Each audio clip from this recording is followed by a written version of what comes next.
Silakan Pak Noven.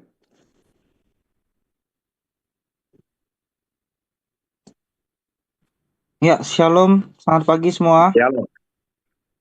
Selamat pagi. Oke, hari ini kita akan belajar menggali bersama-sama ya dari Amsal 27 di mana hikmat menyentuh relasi dan juga bagaimana menyentuh realitasnya gitu ya. Kalau tema besarnya ya relasi yang mengasah, hikmat yang mengawasi dan iman yang menuntun waktu. Amsal 27 ini kita akan menguraikannya bukan hanya teks hikmat, tetapi bagaimana itu menjadi peta relasional dan spiritual bagi kita yang hidup di antara waktu, komunitas, maupun pekerjaan. Kalau kita perhatiin gitu ya, Amsal 27 ini seperti laboratorium kehidupan yang di dalamnya itu ada emosi, ada relasi, ada kejujuran, juga ada keteguhan hati sampai hikmat praktis buat segala lapisan umur. Kalau menurut pandangan saya ya. Bagaimana hikmat yang menyentuh relasi dan realitas ini bisa ada semua lengkap dalam Amsal 27 yang secara latar belakang ini Amsal Salomo yang dikumpulkan oleh pegawai Hizkia.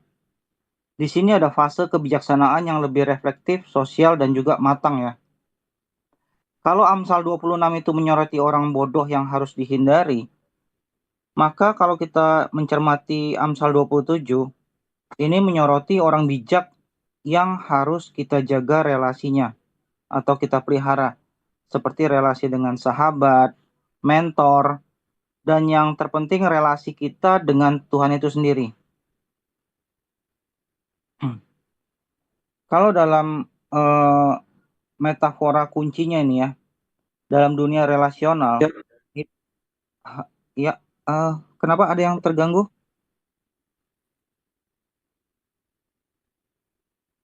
Tes, tes. ya, Oh, oke. lanjut, lanjut, jelas. Nah, kita cenderung sering mendengar besi menajamkan besi manusia dengan sesamanya ya. Amsal 27 ayat 17. Di sini kita bisa cermati, ketika dua dua bilah besi bergesekan, pasti akan menimbulkan suara, panas, bahkan kalau mungkin tingkatnya intens dan powerful, itu sampai muncul percikan api. Begitu juga dalam relasi kita sebagai manusia, ada gesekan, tetapi jika diarahkan dengan kasih, gesekan itu justru menghasilkan ketajaman moral dan rohani kita. Cenderung kalau dulu saya mencerna ini, kalau belajar dari eh, apa para mentor gitu ya, besi menajamkan besi selalu ditekankan, wah manusia dengan sesamanya, terutama dengan orang-orang yang mengiritasi hidup kita. Tapi kalau kita cermati lebih mendalam, besi menajamkan besi, ini juga bisa ketika kita dipertajam oleh coach kita atau para mentor kita, sehingga kita lebih tajam secara logika dalam mempraktekkan firman, me- merenungkan firman. Nah, itu juga kita akan lebih tajam gitu loh dalam melihat nilai-nilai kehidupan dan bagaimana kita juga melihat secara tajam juga bagaimana kita mengalami transformasi secara hati dan juga secara pikiran.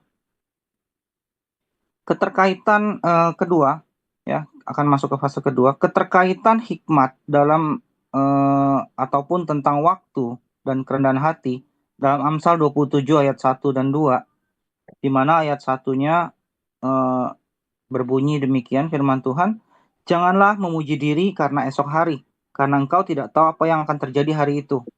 Ayat 2, biarlah orang lain memuji engkau dan bukan mulutmu, orang yang tidak kau kenal dan bukan bibirmu sendiri. Ayat 1 jelas ya, jangan memuji diri karena esok hari. Ayat 2, biarlah orang lain memuji engkau bukan mulutmu sendiri. Kalau kita cermati, kita gali maknanya, di sini ada unsur eh, teologis waktunya. Waktu adalah milik Tuhan, bukan milik manusia. Esok adalah ruang ilahi yang tidak bisa dimanipulasi manusia. Manusia bisa dan boleh merencanakan, ataupun bisalah merencanakan apa yang direncanakan manusia. Tetapi waktu yang sudah kita rencanakan apapun itu, mau nggak mau harus tunduk di dalam matriksnya Allah. Kalau kita gali dari point of view eksistensialnya, ya, ini kita kenal juga dengan istilahnya finitude, keterbatasan ontologis ataupun keberadaan manusia dalam kalau kita lihat, kita bandingkan dengan Yakobus 4 ayat 13 sampai dengan 15, ya. Yang demikian bunyi firman Tuhan. Jadi sekarang, hai kamu yang berkata, hari ini atau besok kami berangkat ke kota Anu dan di sana kami akan tinggal setahun dan berdagang serta mendapat untung. Ayat 14. Sedang kamu tidak tahu apa yang terjadi besok. Apakah arti hidupmu? Hidupmu itu sama seperti uap yang sebentar saja kelihatan lalu lenyap. Ayat 15. Sebenarnya kamu harus berkata, jika Tuhan menghendakinya, kami akan hidup dan berbuat ini dan itu. Nah, di sini akan saya tekankan adalah kita itu seperti uap yang sebentar kelihatan lalu lenyap. Kalau kita tarik analogi ini misalnya sebagai seorang siswa SMP ya, menyiapkan untuk lomba lah, lomba speech atau pidato gitu. Mungkin sering berkata, anak-anak ini akan mungkin ngomong, aku pasti menang besok. Ketika kita sebagai orang tua mengencourage atau sebagai mentor kita membimbing gitu. Lalu anak ini punya confidence. Aku pasti besok menang kok, aku yakin kok. Nah, padahal tuh yang kita perlu sadarkan, anak ini perlu sadar, yang dia butuhkan itu bukan kepastian menang, tetapi kesetiaan belajar hari ini. Begitu pula dengan iman kita, bukan soal kepastian hasil, tetapi ketaatan dalam proses. Kalau kita mencermati Amsal 27 ayat 1 tadi ya,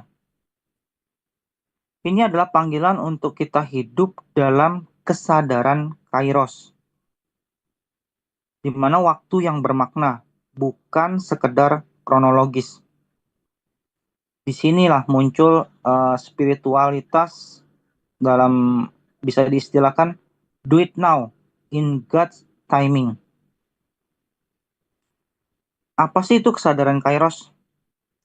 Kesadaran kairos itu kemampuan untuk memahami dan meresponi sesuai dengan rencana dan tujuan Allah, dan hidup dalam kesadaran akan momen-momen penting dalam hidup kita. Makna kesadaran kairos ini akan saya bagi menjadi 4. 1. Waktu yang bermakna, di mana kesadaran kairos memahami bahwa waktu tidak hanya sekedar kronologis, tetapi juga memiliki makna dan tujuan yang lebih mendalam. Kedua, kesadaran akan momen. Kesadaran kairos melibatkan kesadaran akan momen-momen penting dalam hidup kita, seperti kesempatan untuk melayani, berbagi kasih, atau bahkan mengambil keputusan yang tepat. Yang ketiga, pengambilan keputusan yang bijak. Kesadaran kairos itu memungkinkan kita untuk membuat keputusan yang bijak dan tepat waktu sesuai dengan rencana dan tujuan Allah. Bukan karena kita kepepet ataupun kedesak, tetapi kita belajar taat dalam timeline-nya Tuhan. Yang keempat, ketergantungan pada Allah itu sendiri. Kesadaran kairos juga melibatkan ketergantungan pada Allah, di mana kita perlu menyadari bahwa waktu dan kesempatan yang ada adalah anugerah dari Allah sendiri. Kita akan lihat bagian ketiga, hikmat dalam mengelola emosi dan persahabatan sejati. Kita akan urai Amsal 27 ini, lalu kita kelompokkan. Jadi Amsal 27 dari ayat 3 sampai dengan 10, lalu kita bisa lihat juga dengan ayat 17-nya. Yang pertama, kita lihat secara pertama itu adalah beban emosi, di mana sakit hati dan cemburu. Dari Amsal 27 ayat ketiga dan keempat. Demikian bunyi firman Tuhan, batu adalah berat dan pasir pun ada beratnya. Tetapi lebih berat dari keduanya adalah sakit hati terhadap orang bodoh. Ayat 4, panas hati kejam dan murka melanda. Tetapi siapa dapat tahan terhadap cemburu? Kalau kita bahasakan, batu punya berat, pasir pun ada beratnya. Tapi lebih berat dari sakit hati adalah orang bodoh. Ini kalau kita lihat dalam kehidupan sehari-hari lah ya. Cemburu ringan itu kayaknya kita dicemburui secara ringan ya kayaknya seneng ya. Kayak kita merasa berharga gitu. Tetapi kalau kita cermatin gitu ya, kalau dalam eh, pacaran yang sudah lama ataupun dalam tahap menikah yang sudah bertahun-tahun gitu ya, cemburu berat itu mungkin justru membuat kita tuh tersiksa. Ya, tapi nggak berlaku mungkin ya bagi orang-orang yang bucin ya. Jadi kalau kita lihat secara psikologi relasi ya, kita cermati seperti ini. Sakit hati adalah luka dari ekspektasi yang tidak terpenuhi. Sedangkan cemburu adalah racun dari perbandingan. Keduanya ini pasti membebani jiwa, seperti batu tadi. Ataupun nanti dalam analogi, anak kecil yang membawa batu ataupun anak kecil yang membawa kentang gitu ya. Di ransel yang tidak pernah dilepas. Ilustrasinya tuh seperti ini ya. Seorang guru tuh berkata pada muridnya gitu. Nah, setiap kali kalau kamu ada dendam, coba kamu ambil eh, satu batu, lalu kamu masukin ke dalam tas kamu. Anak ini ngomong, aduh bu, kalau batu berat banget deh tuh ntar. Ya gurunya bilang, kecil-kecil nggak apa-apa, masukin aja, kumpulin gitu. Kalau setiap ada dendam, ada kesel, masukin gitu. Boleh nggak bu saya ganti kentang? Ya oke lah, kalau mau ganti kentang terserah dah gitu. Nah, lalu si anak ini mulai menjalani dalam kehidupannya. Setiap ada kesel sama teman, ketika dia nggak bisa ngampunin, dia masukin. Ketika dia bisa ngampunin, dia keluarin. Tetapi karena dia punya masalah dalam mengelola emosinya, ya lama-kelamaan si anak ini mengalami kelelahan.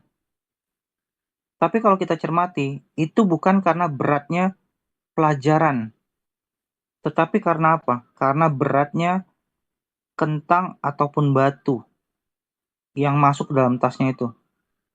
Dalam tanda kutip di mana batu kebencian ataupun eh, yang sudah numpuk itu, ya, itu membuat kita tuh mau nggak mau akan merasa kelelahan. Itu sama halnya ketika kita disuruh megang botol aqua. Kalau kita pegang sebentar, itu nggak berat.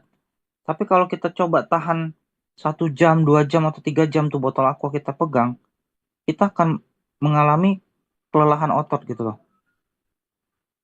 Nah ini persis ketika eh, kita cermati lebih dalam lagi ya secara refleksinya, ya.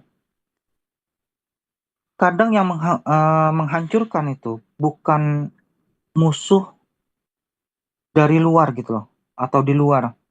Tetapi apa? Tapi emosi yang tidak bisa kita kelola, yang sering juga dianggap sebagai emosi negatif yang kita pelihara di dalam. Sebenarnya kalau secara pemahaman, emosi itu tidak ada yang negatif. Tetapi emosi, kayak contoh, takut. Takut itu kalau dalam kadar tertentu membuat kita punya awareness gitu loh. Kalau kita nggak ada takut juga bahaya kan. Kita mengalami fearless, ya kita kayak ngebut tanpa perlu rem gitu loh. Itu juga bahaya. Tetapi kalau kita bisa kelola ketakutan yang itu dengan tepat, maka kita bisa menjadi kewaspadaan kita tuh meningkat gitu. Kira-kira seperti itu. Nah, Yang kedua, tadi yang pertama itu adalah beban emosi. Kedua, teguran dan kejujuran dalam kasih. Bisa kita lihat dari Amsal 27, ayatnya yang kelima dan enam. Demikian bunyi firman Tuhan. Lebih baik teguran yang nyata-nyata daripada kasih yang tersembunyi. Ayat 6. Seorang kawan memukul dengan maksud baik, tetapi seorang lawan mencium secara berlimpah-limpah. Teguran sejati bisa kita lihat itu seperti operasi kecil ya. Menyakitkan sebentar, tetapi menyembuhkan untuk jangka panjangnya. Sedangkan ciuman palsu itu seperti anestesi moral. Terasa enak, tapi bisa membuat kita tuh mati rasa terhadap kebenaran, terhadap moral yang seharusnya. Kalau kita lihat secara etisnya ya, dalam dunia sosmed sekarang, banyak teman memberi kita like gitu, love gitu misalnya. Tapi apakah sebanyak itu juga dengan orang yang berani memberi nasihat ataupun teguran yang membangun gitu loh, ataupun pertimbangan yang membuat kita mikir lebih dalam atas apa yang kita lakukan di sosmed ataupun dalam kehidupan sehari-hari kita gitu. Ya ambil contoh misalnya kasus yang kerusuhan lah ya, kerusuhan apa potensi kerusuhan di bulan Agustus kemarin, di mana ternyata berimbas juga di Nepal. Karena apa? Karena ketidakbijakan dalam menggunakan sosmed sehingga terjadi eh, panasnya sosial sehingga terjadi anarki yang tingkat tinggi gitu di Nepal sampai chaos gitu ya. Nah, pembelajaran ini misalnya kita bisa bawa ke dalam eh, gereja lah ataupun dalam dunia pendidikan. Di mana Amsal 27 ini menantang gereja dan guru untuk menciptakan ruang aman bagi koreksi. Jadi jangan kita terjebak bahwa oh kalau ini pendeta senior pasti selalu benar ataupun karena ini gereja besar pasti selalu benar. Nah, itu kan bahaya ya. Seperti ada sebuah lagu itu yang eh, liriknya kira-kira saya nggak bisa kasih tahu persisnya ya, tapi kira-kira gitu. Bapa, engkau adalah Yesusku gitu loh. Nah, itu kan kalau saya tahu kayak gitu karena awareness muncul, saya kasih tahu ke gembala, Pak, ini bahaya karena akan mendistorsi konsep Tritunggal. Nah, diresponin atau enggak, saya memilih untuk tidak memviralkannya karena nggak bagus buat internal kekristenan juga gitu. Kalau dilihat oleh polemikus Muslim itu bisa jadi digoreng secara luar biasa ya di sosmed ya. Nah, kalau kita cermati secara relasi tadi ya kembali ya, ada pendapat persahabatan itu harus lembut gitu loh. Tapi ada yang kontra. Oh, nggak bisa, persahabatan juga harus tegas loh. Kalau kita mau menggali lebih dalam gitu ya, hikmatnya atau idealnya, ya kita bisa temukan racikan yang tepat lah. Persahabatan sejati itu adalah lembut dalam niat, tapi tegas dalam kebenaran. Dalam kasus ini misalnya ketika saya mentoring seorang anak lah gitu, sudah saya konfrontasi secara halus dengan tujuan untuk perubahan yang lebih baik gitu. Dia nggak terima.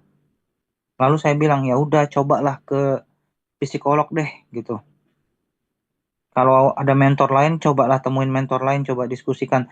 Tapi cobalah jadi dirimu sendiri yang senyata-nyatanya. Supaya koreksi yang benar itu bisa masuk gitu. Lalu dia bilang, kok aku sekali ke psikolog, aku coba cek-cek itu 500.000. Tapi coba kok bayangin, kalau 3 kali aku nggak ke sono, aku bisa beliin koko tas yang mahal. Lalu saya langsung ngomong gitu. Untuk apa kok dapet tas yang mahal, tetapi mentalmu nggak sehat? Justru adalah kejahatan kalau koko ngelihat kamu, koko harus mendapatkan sesuatu yang mungkin seperti tas yang koko butuhkan, tapi kamunya nggak sehat. Untuk apa? Kamu bisa main padel, kamu bisa main ini, ikut fitness dan segala macam. Kamu sehat secara fisik, tapi kalau internalmu nggak sehat, walaupun kamu tahu banyak firman Tuhan, tapi kamu nggak bisa mengelola apa yang kamu alami, kejiwaan kamu. Lebih baik kamu pikirin deh, bahwa kesehatan fisik lebih penting atau kesehatan mental lebih penting. Ketika dikoreksi seperti itu, nggak langsung lempeng diterima. Pasti kita ada sebuah keresahan di dalam hati masing-masing ya. Tapi bagaimana kita tuh mau memberitahukan bahwa timbulkan kedamaian sejati dalam diri anak yang kita bina gitu loh. Itu kan penting ya untuk disampaikan. Nah, kalau kita cermatin dalam bagian 3 nih, persahabatan yang mengasah. Amsal 27 ayat 17.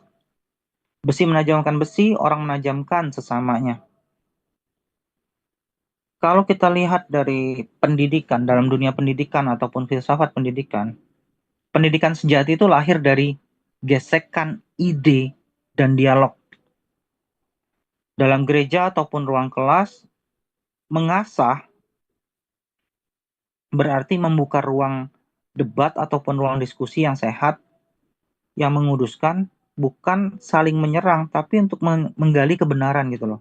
Ini yang perlu kita coba bangun lebih sehat lagi ya dalam pementoran, dalam komsel gitu.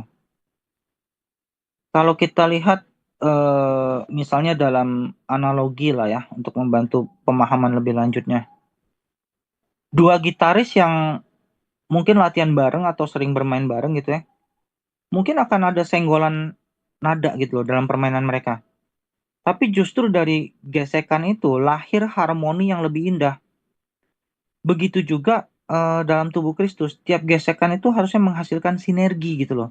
Bukan menghasilkan iritasi yang menjadi luka, tapi bagaimana sinergi yang menuju understanding yang lebih mendalam gitu loh. Menambah wawasan kita dan pengenalan kita akan Tuhan yang lebih mendalam. Kalau kita kaitkan dengan Efesus 4 ayat 15 dan 16, demikian bunyi firman Tuhan, ayat 15. Tetapi dengan teguh berpegang kepada kebenaran di dalam kasih, kita bertumbuh di dalam segala hal ke arah Dia, Kristus yang adalah kepala. Ayat 16. Daripadanya lah seluruh tubuh yang rapi tersusun dan diikat menjadi satu oleh pelayanan semua bagiannya, sesuai dengan kadar pekerjaan tiap-tiap anggota, menerima pertumbuhannya dan membangun dirinya dalam kasih. Katakanlah kebenaran dalam kasih supaya kita bertumbuh ke arah Kristus. Jadi bagaimana kita coba berikan ruang aman lah dalam diskusi, dalam pun menyampaikan teguran, karena teguran yang disampaikan dengan niat yang baik tapi disampaikan dengan cara yang tidak tepat, itu seperti kayak kita kalau pernah ikut pria sejati ataupun wanita bijak gitu ya, kan pernah ada istilahnya, ya kita mengatakan aku mencintaimu loh gitu loh, dengan nada yang lembut, tapi kita bisa bandingkan dia misalnya orang yang kasar kata-katanya atau memang istilahnya logatnya keras gitu. Misalnya, aku mengasihimu gitu. Ya, penyampaian emosi itu nggak tepat sasaran akhirnya. Nah, seperti itulah kira-kira bagaimana potensi-potensi dalam persahabatan yang mengasah ya. Nah, bagian 4, hikmat dalam kewaspadaan dan pengelolaan. Kita bisa lihat dari Amsal 27 ayat 11 sampai dengan 27. Akan saya kupas per segmen supaya nggak terlalu panjang kita bahas ayatnya ya. Nggak dibacakan secara panjang, bisa baca sendiri dari Amsal 27 ayat 11 sampai dengan 27. Pertama, waspada terhadap masa depan. Itu kita bisa lihat dari Amsal 27 ayat 12. Demikian bunyi firman Tuhan. Kalau orang bijak melihat malapetaka, bersembunyilah ia. Bersembunyilah ia. Tetapi orang yang tak berpengalaman berjalan terus lalu kena celaka. Di sini kalau kita maknain bisa seperti ini. Hikmat bukan soal IQ, tetapi antena spiritual yang membaca tanda-tanda zaman. Orang bijak tidak fatalistis, tapi realistis dengan iman. Jadi misalnya di tanggal bulan Agustus tadi sebelum terjadi kerusuhan sekitar tanggal 10-an ke atas ya kalau nggak salah saya ingat. Ketika saya lagi berdoa, tahu-tahu merasa kok atmosfernya Jakarta dan sekitarnya ataupun Indonesia waktu itu secara alam roh saya kayak ngerasa kok bakal ada kerusuhan gitu loh, gelisah gitu. Langsung saya masukin ke grup-grup, saya posting yang grup di mana saya ada. Yuk yuk doa doa gitu loh. Kita bangun bangun atmosfer yang memproteksi lah gitu. Nah nggak taunya saya lupa persisnya tanggal 17-an sekisaran itu tahu-tahu kan mulai pecah huru hara yang berpotensi menjadi kerusuhan yang besar kan. Nah di situ kita mesti waspada lah, waspada terhadap masa depan sehingga kita tuh bisa mengantisipasinya lewat doa, terus juga kita bisa ambil take action dengan uh, memposting dalam sosmed sesuatu yang positif gitu loh, yang membantu meredakan masalah gitu loh. Misalnya waktu itu terjadi, saya langsung menghimbau anak-anak yang saya bina, cepet sebarin yang warga jaga warga gitu loh, biar nggak ada terjadi perpecahan secara culture yang terjadi kayak 98 gitu loh. Saya pernah ngalamin 98 pas saya kuliah ya, di tahun 94 ya. Nah, kalau kita lihat dari waspada terhadap masa depan, kalau kita lihat secara pastoralnya dalam pelayanan, terkadang itu menyembunyikan diri bukan berarti takut gitu loh, atau menghindari tanggung jawab, tetapi memilih waktu Tuhan untuk bertindak. Istilahnya ya, untuk apa kita mau pelayanan itu untuk this is me gitu loh. No, no, no. Lebih baik kita sembunyiin diri gitu. Kita lakukan tanggung jawab kita, tapi kita mau tunjukin this is God gitu loh. Ini tangan Tuhan, not me-nya, bukan kitanya yang harus jadi disorot gitu loh. Harus kita kembalikan semuanya itu ke Tuhan gitu loh, ke Yesus gitu. Nah, kedua ya. Jadi tadi satu waspada terhadap masa depan, kedua hati sebagai cermin. Amsal 27 ayat 19. Demikian bunyi firman Tuhan. Seperti air mencerminkan wajah, demikian hati manusia mencerminkan manusia itu. Kalau kita lihat secara psikologi spiritualnya, air jernih hanya memantulkan wajah kalau tidak keruh.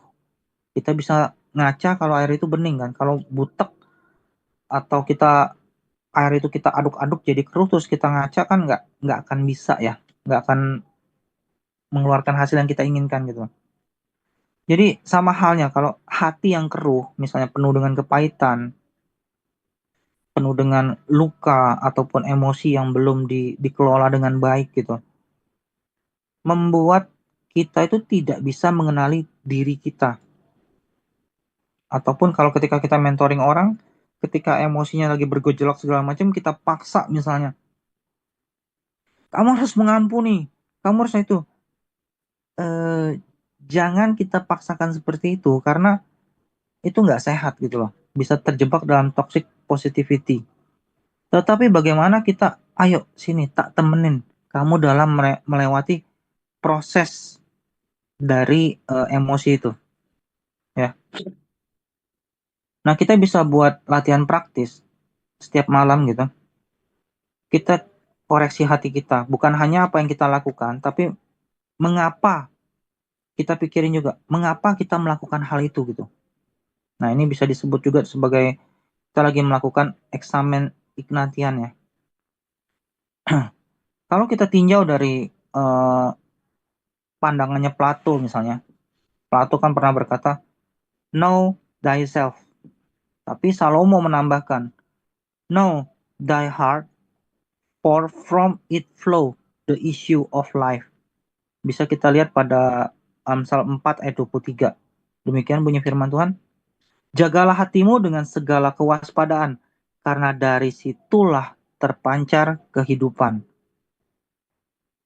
Ketiga, ya. Jadi tadi satu adalah waspada terhadap masa depan, dua hati sebagai cermin, ketiga ujian pujian. Amsal 27 ayat 21. Kui untuk melebur perak dan perapian untuk melebur emas, dan orang dinilai menurut pujian yang diberikan kepadanya. Kalau kita melihat maknanya secara teologisnya ya, penderitaan itu menguji kesabaran, tapi pujian menguji integritas. Banyak orang bisa kuat saat dicaci, tetapi jatuh gedubrak saat dipuji. Atau bisa juga kita lihat, anggaplah pujian ini misalnya kita banyak pujian itu seperti kita punya banyak uang gitu loh. Ketika miskin mungkin bisa taat sama Tuhan, doa, worship gitu ketika dalam kekurangan gitu ya. Tapi ketika dalam kelimpahan kita lupa beli barang nggak pakai doa, jalan-jalan nggak pakai doa, karena semua uang sudah tersedia gitu loh. Nah demikian juga ketika pujian yang berlebihan, kita mesti kelola dengan tepat. Ya, ya kalau kita ambil sebuah analogi ringan gitu ya. Bayangkan kalau misalnya iblis gagal menjatuhkan kita lewat pencobaan, mungkin dia akan ganti banting arah dengan gantinya apa? Memuji kita, menyanjung kita supaya apa? Supaya kita jatuh atau sampai nyungsep gitu loh. Karena pujian yang berlimpah. Disitulah titik dimana kita harus waspada adanya ujian pujian gitu. Kalau penderitaan, semakin menderita biasanya semakin berpotensi semakin dekat sama Tuhan ya, kalau dia punya kesadaran spiritual yang baik ya. Yang keempat, ya, etika kerja dan penata layanan. Itu bisa kita lihat dalam Amsal 27 ayat 23 sampai dengan 27. Ayat 23, kenalah baik-baik keadaan kambing dombamu, perhatikanlah kawanan hewanmu, karena harta benda tidaklah abadi. Apakah mahkota tetap turun-temurun? 25, kalau rumput menghilang dan tunas mudah nampak, dan rumput gunung dikumpulkan. 26, maka engkau mempunyai domba-domba muda untuk pakaianmu, dan kambing-kambing jantan untuk pembeli ladang. 27, pula cukup susu kambing untuk makananmu dan makanan keluargamu dan orang dan untuk penghidupan pelayan-pelayanmu perempuan. Di sini penekanannya adalah kenalah baik-baik keadaan kambing dombamu. Kalau kita pakai analogi agraris ya, seorang petani yang bijak itu tahu kapan menggembalakan, kapan memerah susu gitu loh, dan kapan menjual hasilnya. Kalau waktu saya pelajari juga dari eh, kalau nggak salah kerajaan Majapahit ya, itu sampai ada prasastinya bagaimana waktu-waktunya kapan gitu loh. Nah, kalau kita tarik lagi kembali ke dunia modern, ini bukan hanya masalah pekerjaan untuk dalam bentuk ibadah ya. Ini bukan hanya untuk pekerjaan, bentuk ataupun bentuk ibadah, tapi bicara mengenai kita itu sebagai stewardship gitu loh. Kita menempatkan diri bukan sebagai pemilik, tapi sebagai pengurus, pengelola gitu loh. Yang kita coba mempersembahkan hasil kerja kita itu kepada Tuhan. Sama halnya ketika kalau pernah ikut dalam eh, waktu itu saya ikut seminar Jabalos juga mengenai di KTC ya kalau itu nggak salah. Bagaimana ketika eh, uang yang kita peroleh, kita memposisikan sebagai apa? Sebagai pemilik uang itu atau sebagai pengelola uang itu.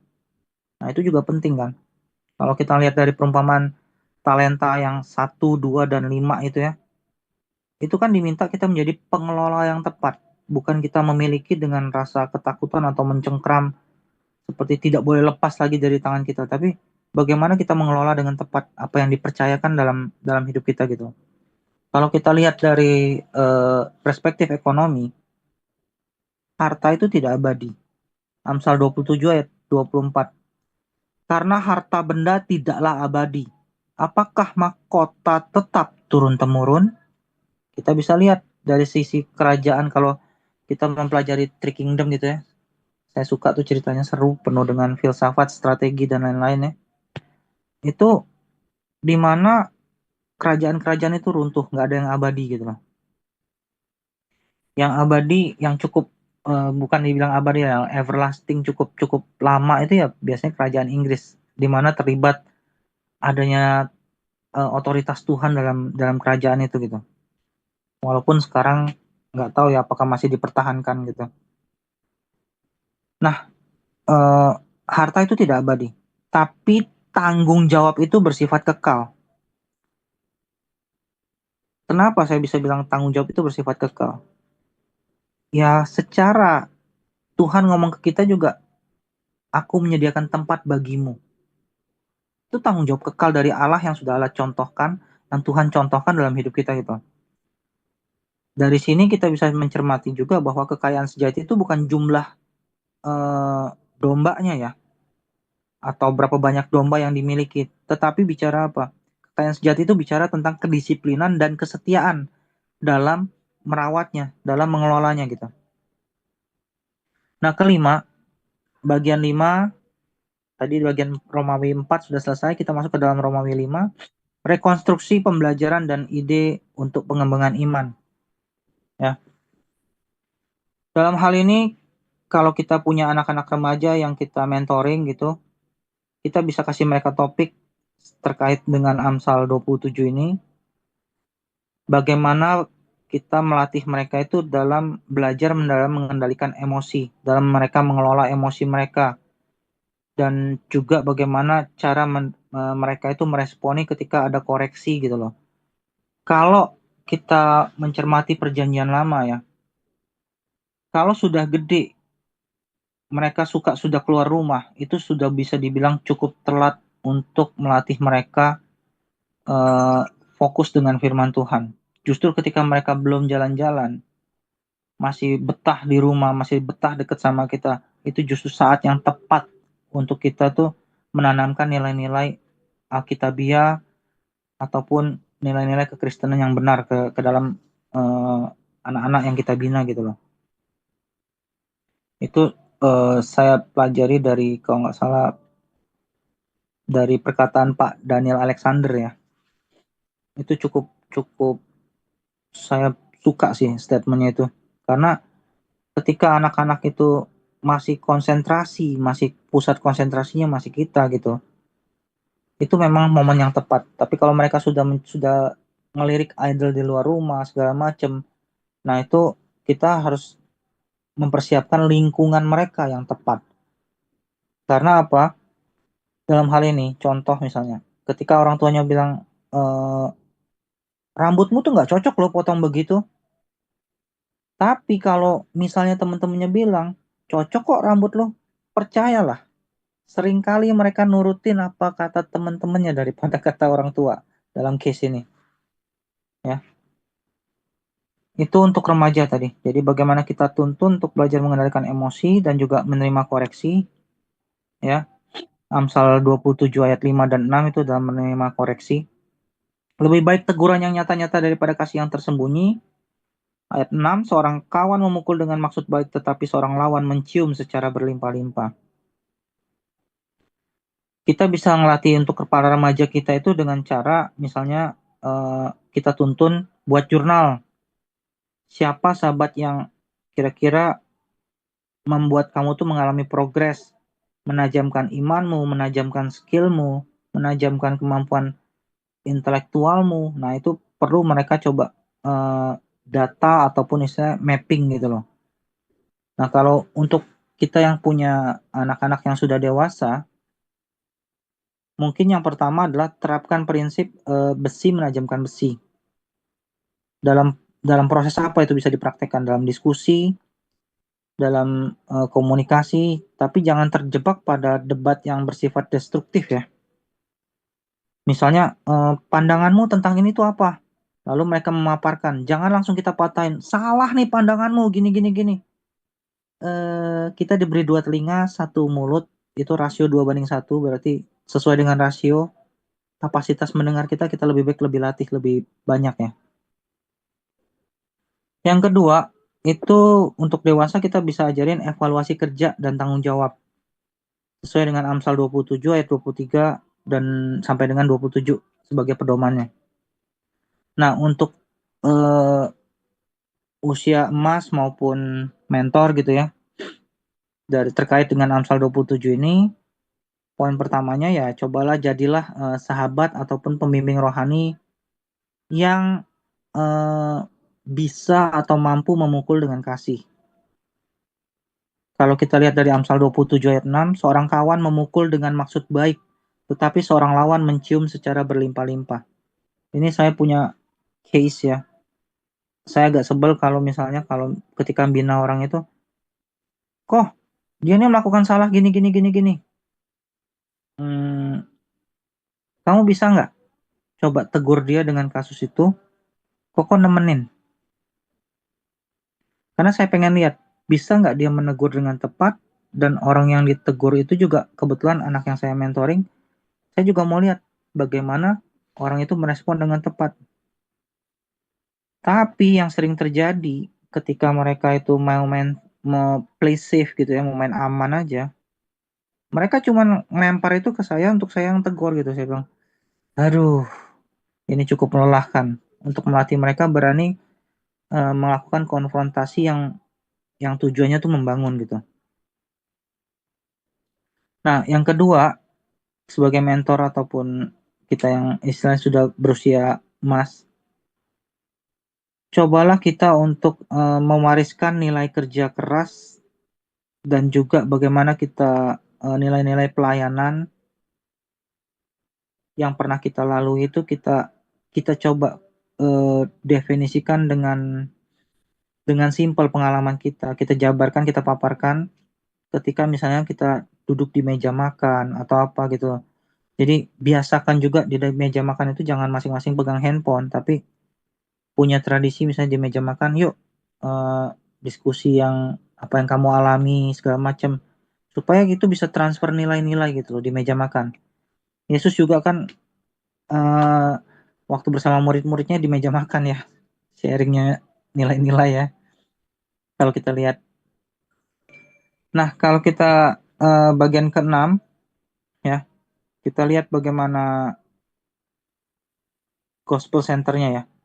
Amsal 27 ini menemukan puncaknya itu di dalam salib ya, di mana Yesus adalah sahabat yang berani menegur dengan kasih terkait dengan Amsal 27 ayat 6 dan juga penata layanan yang setia di Amsal 27 ayat 23 sampai dengan 27 dan cermin hati manusia yang sejati juga dari Amsal 27 ayat 19. Seperti air mencerminkan wajah, demikian hati manusia mencerminkan manusia itu. Ya. Jadi Yesus itu menegur bukan untuk menghukum, tetapi untuk menebus, untuk mengarahkan hidup kita menjadi lebih baik dan mengalami transformasi yang jelas secara hati dan pikiran. Dan bagaimana kita melihat Yesus itu ya menuntun kita bukan untuk mengendalikan waktu, tapi mempercayakan waktu dalam proses kita gitu. Sekian sharing saya. Terima kasih. Silakan Pak.